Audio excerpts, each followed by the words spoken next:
le rythme de l'activité économique dans l'Union.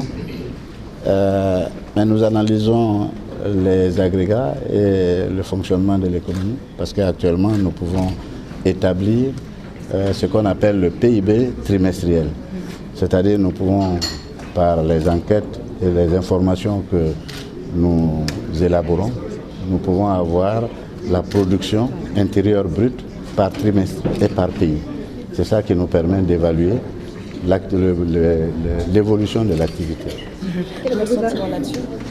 Mais on l'a toujours dit, la croissance est vigoureuse dans notre zone, parce que presque tous les pays sont en croissance, et une croissance qui a un niveau supérieur à ce qu'on voit d'habitude en Afrique. Comme nous l'avons dit, la croissance prévue pour 2017 est de 7%. Bien sûr, il y a encore des vulnérabilités, des risques auxquels il faut faire face pour que cette croissance se réalise, et c'est le vœu de tout le monde.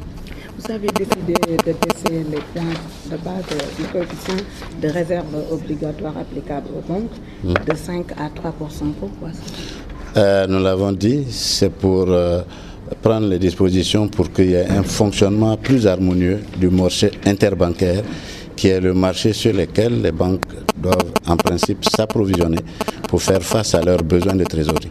D'abord ce marché, et puis par la suite les autres sources de financement que sont la Banque centrale, les refinancements. Donc si ce marché interbancaire fonctionne bien, mais c'est à la satisfaction des banques, ça veut dire qu'elles auront les moyens de faire les politiques qu'elles veulent mener en matière d'emploi. Une projection de taux de croissance de 7%, sur quoi vous basez-vous pour donner ces chiffres? Mais écoutez, on a tous les éléments, c'est ça qu'on appelle l'analyse de l'économie. Ça veut dire que tout simplement, nous avons les prévisions de croissance, nous avons les prévisions de production et que nous suivons pour voir si c'est réalisable ou pas. Si c'est réalisable, nous maintenons nos taux. Et si ce n'est pas réalisable, nous modifions nos taux en tenant compte éventuellement de ce qui est possible d'être réalisé. Pour l'instant, nous maintenons nos taux en disant que l'activité économique va se poursuivre avec une croissance qui sera dans l'ordre de 7%. La décision de baisser de 200 points la base de coefficient de réserve obligatoire, concrètement, pourquoi? Mais ce que j'ai dit tout à l'heure, nous avons la préoccupation de voir le marché interbancaire fonctionner de façon harmonieuse. Et quand il faut que ça fonctionne, alors il faut... les réserves obligatoires, c'est les réserves que nous demandons aux banques de constituer auprès de nous. Donc à partir d'un certain moment, quand nous voyons que les banques peuvent avoir sur le marché interbancaire de ces ressources, mais nous permettons que ces banques puissent les utiliser sur le marché.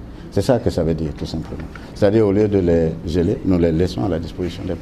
Qu'est-ce qui a poussé à ça, exactement? Mais c'est l'observation des besoins de fonctionnement du marché interbancaire.